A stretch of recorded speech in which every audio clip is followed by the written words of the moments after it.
સુરતના કાપડ વેપારીઓમાં ટેરિફ લાગુ થવાની ચિંતા વધી છે। ટ્રમ્પ દ્વારા 50% ટેરિફ સાથે ભારતીય નિકાસ પર સીધું દબાણ નાખવામાં આવી રહ્યું છે। નિષ્ણાતો અને વેપારીઓ માને છે કે મોદી સરકારે ટ્રમ્પ સાથે વાટાઘાટો કરી ટેરિફ ઘટાડવા તાત્કાલિક પ્રયાસ કરવા જોઈએ। જ્યારે ટેરિફની અસર માત્ર ભારતીય નિકાસકારો પર જ નહીં પરંતુ અમેરિકન ગ્રાહકો પર પણ પડશે। મંદીની પરિસ્થિતિમાં ટેરિફ લાગુ થતાં કાપડ ઉદ્યોગમાં ખૂબ જ દયનીય પરિસ્થિતિ જોવા મળશે। तो सरकार को ये चीज देखना चाहिए कि कपड़े की कॉस्ट कैसे कम किया जाए और टैरिफ को भी किस प्रकार कम किया जाए। और यूएस सरकार से और भारत सरकार से दोनों के बीच में वार्तालाप करने के बाद जो भी रिजोल्यूशन आता है उसके ऊपर देखना चाहिए। और जो भी एक्सपोर्ट कपड़ा होता है उस पे लगभग 35% जितना एक्सपोर्ट यूएस में होता था और 50% जो इंक्रीजमेंट हुआ है उसके वजह से एक्सपोर्ट का जो भी है वो कम हो सकता है। तो सरकार को इस चीज पे ध्यान देके 50% जो टैरिफ लगाया गया है उस पे जल्द से जल्द कुछ न कुछ निर्णय लाना चाहिए।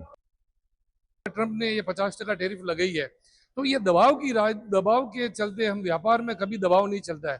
जिस तरह से वो कर रहे हैं तो अब हमें भी विकल्प ढूंढने पड़ेंगे, क्योंकि आज हमारा 35% जो टेक्सटाइल यूएस को एक्सपोर्ट होता है तो हमें अदर्स कंट्री में, चाहे यूके के साथ अभी हमारा फ्री ट्रेड हुआ है, यूरोपियन कंट्री है, अफ्रीका है, एशियन कंट्रीज है, गल्फ कंट्रीज है, उनके साथ हमें बैठ के अभी व्यापार हमारा वहाँ बढ़ाना पड़ेगा। जो वहाँ नुकसान होगा क्षणिक समय तो हमें तकलीफ आएगी, लेकिन आने वाले समय में हमें वहाँ सेटअप करना पड़ेगा। इसमें हमें सरकार से भी फायदा लेना होगा कि हम कॉस्ट ऑफ प्रोडक्शन हम कैसे कम लाए। देखिए 25% भी बहुत ज़्यादा था। ये डायरेक्ट अटैक इंडिया की इकोनॉमी के ऊपर है। अब उसके ऊपर ये 25% पेनल्टी जो इन्होंने लगाई है ये बहुत नुकसान देने वाली है हमारे व्यापार को। अब तो हमारे पास एक ही रास्ता है कि हम सरकार की तरफ देख रहे हैं कि किसी भी तरीके सरकार अब इसको कैसे मैनेज करती है, हमें किस तरीके से सपोर्ट करती है, व्यापार को किस तरीके से सपोर्ट करती है।